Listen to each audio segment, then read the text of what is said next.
Bonjour à tous et bienvenue dans cette nouvelle vidéo qui traitera de l'utilisation des formules relativement simples pour vos données numériques sur Power BI. Mais tout d'abord et comme d'habitude, si vous souhaitez aller plus loin dans les explications, je vous invite à cliquer sur les liens de formation dans la description. Et si vous ne souhaitez pas rater mes vidéos sur la comptabilité, la gestion et l'utilisation des outils tels que Power BI dans le monde de l'entreprise, n'hésitez pas à vous abonner à la chaîne.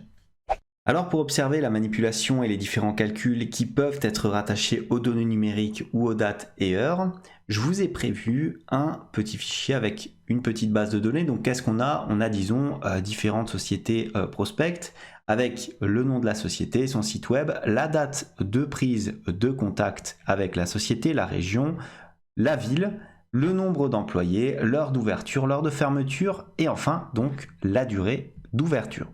Je vais importer ça sur Power BI et on va voir comment retraiter l'ensemble des éléments. Donc, je vais sur Power BI comme ça, hop, je clique sur importer des données à partir d'Excel, je sélectionne mon fichier ici société, j'appuie sur ouvrir et la nouvelle fenêtre va apparaître dès lors que le fichier sera bien entendu chargé. Voilà donc la nouvelle fenêtre. Il me propose de sélectionner ici mon onglet. Donc on va sélectionner Société. Vous constatez que les titres ont bien été pris en compte.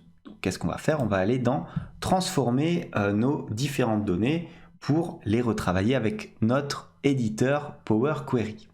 Donc voilà, j'ai maintenant mon jeu de données qui apparaît ici. Et on va voir les différents calculs que nous pouvons effectuer sur ces données-là. Donc je vais d'abord commencer par m'attacher ici au nombre d'employés. C'est la colonne la plus simple et celle qu'on peut retraiter de la façon la plus brute. Donc si je veux retraiter ces informations, qu'est-ce que je vais faire? Je vais aller dans Transformer ici. Et regardez, j'ai un groupe ici, colonne, nombre. Et c'est ici qu'on pourra effectuer différents calculs. On va commencer par quoi? On va commencer par regarder ici les calculs statistiques. Alors on a les calculs classiques de statistiques, donc somme, minimum, maximum, médiane, moyenne, écart type, compter les valeurs et compter les valeurs distinctes. Donc si je clique sur somme, qu'est-ce que je vais avoir? Je vais bien entendu avoir ici la somme de mes différents employés. Je fais un petit retour. Voilà, donc je resélectionne ma colonne, je vais dans Transformer. Qu'est-ce que je peux avoir? Je peux éventuellement sélectionner le maximum pour voir quelle est l'entreprise la plus grande directement. Donc c'est 9978 employés. Je fais un petit retour, on regarde encore qu'est-ce qu'on peut faire. Je vais dans Transformer, qu'est-ce que j'ai encore ici? Je peux calculer par exemple la moyenne, afin d'avoir la moyenne des différents employés. Comme ceci, donc la moyenne se situe à peu près à 5325 employés. Je fais un retour, hop, je me place ici sur Transformer, je sélectionne encore ma colonne. Et qu'est-ce que j'ai? J'ai la possibilité de compter le nombre de valeurs. Alors ça, c'est relativement utile lorsque vous avez différentes, par exemple, si vous devez calculer une moyenne sur plusieurs jeux de données, ça vous permet d'avoir directement le montant le nombre des différentes lignes.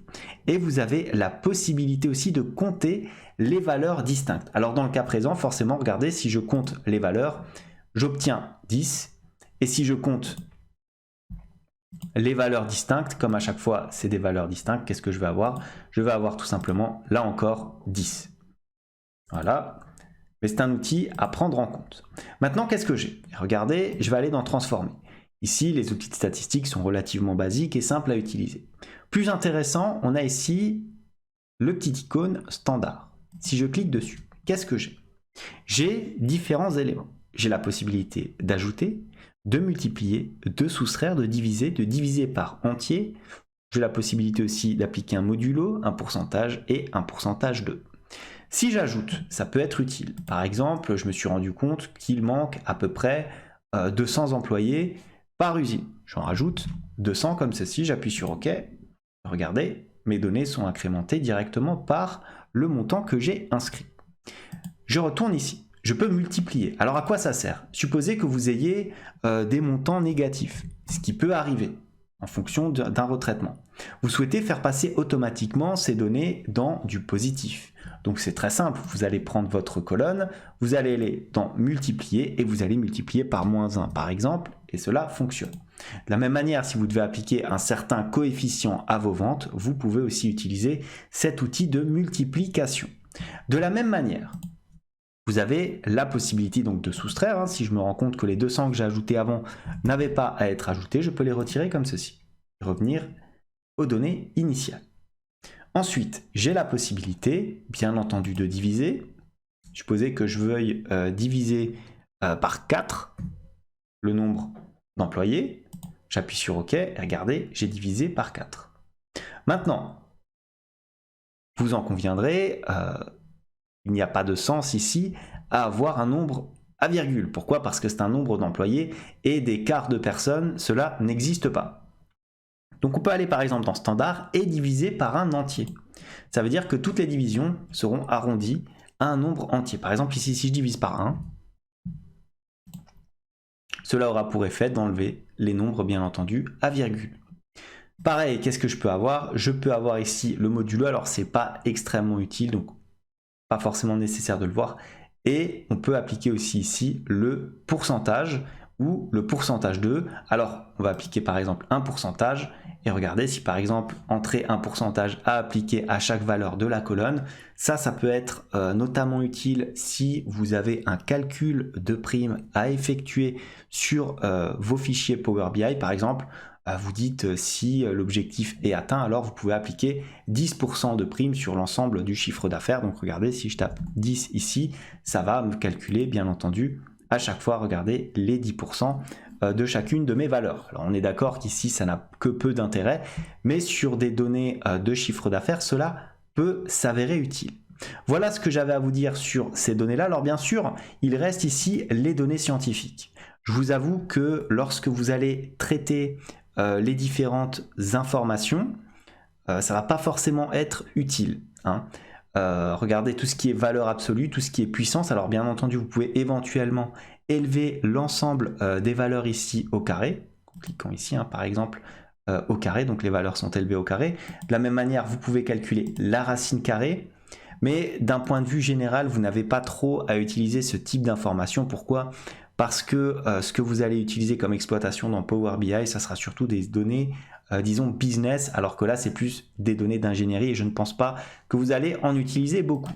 De la même manière, vous avez la possibilité ici d'appliquer différentes formules, disons, trigonométriques, comme le calcul du sinus, du cosinus, de la tangente, de l'arc sinus, de l'arc cosinus et de l'arc tangente. Je ne vais pas détailler tout ça parce que ce n'est pas forcément utile par rapport à ce qu'on va faire.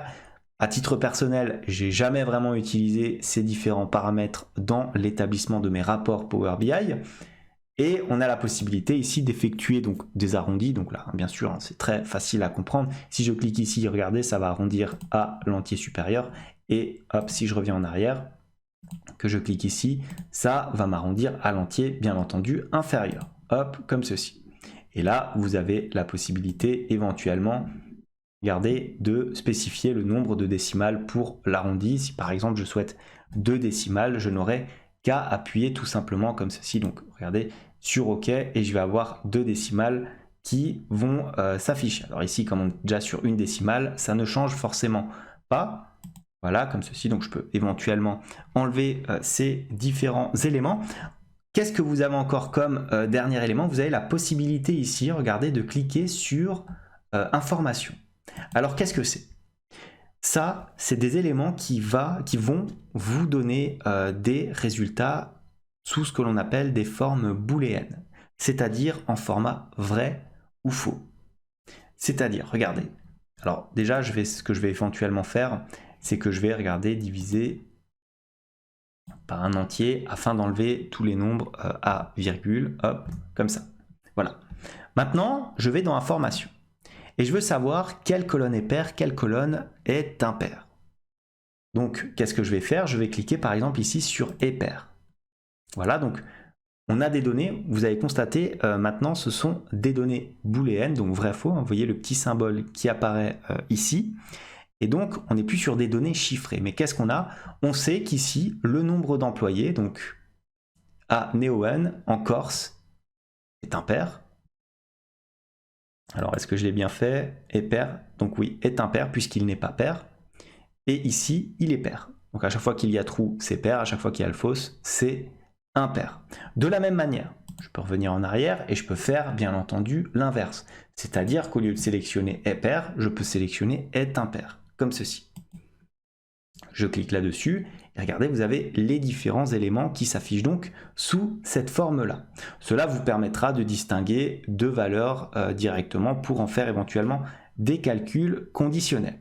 Voilà ce que j'avais à vous dire sur les données numériques et les calculs que l'on peut effectuer sur Power BI. Si cette vidéo vous a plu, n'hésitez pas à la liker, à la commenter, à vous abonner à la chaîne si ça n'est pas encore fait. En tout cas, moi je vous dis merci et à bientôt pour une nouvelle vidéo.